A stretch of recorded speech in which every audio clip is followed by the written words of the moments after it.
where you live in just a few minutes. We'll check in with you in just a few. Thanks, Olga. Well, as the firefight continues, some crews are focused on preventing even more destruction by protecting power lines. KCAL's Dillon Thomas live in North Hollywood to show us how they're doing it, Dillon.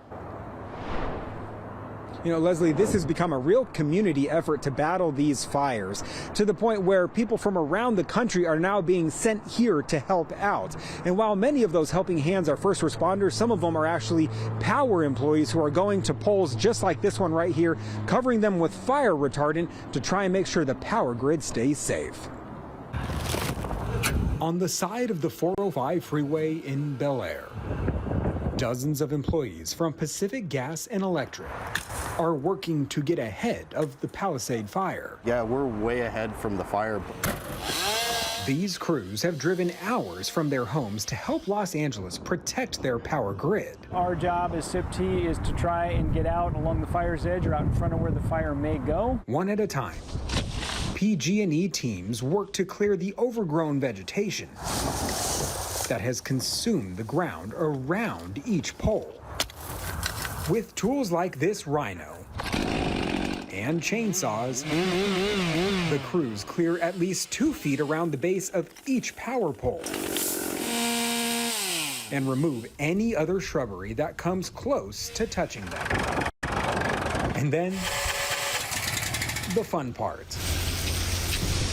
Spraying each pole As high up as I can without hitting any of the equipment. And the area around it with fire retardant. It's the same thing that comes out of air tankers. That way, if or when fire does make it this way, we don't have to worry about embers or anything catching it. Though the flames may be at a distance, it's very important to the community. Important work that isn't easy. Is it back-breaking? Is it difficult? Is it sloppy? Is it messy? Well, it can be all. It's all the above, but it's also gratifying work. These crews are doing work today so that if the fire continues to spread, first responders and the community will have one less thing to worry about. I enjoy this type of work, even though I'm covered in retardant. It's fun. It's cool to see that what we do actually pays off. The power stays on. First responders get to do what they need to do. At the end of the day, more or less, everyone's happy. It's rewarding. You get a sense of accomplishment. We did something today. We did our part.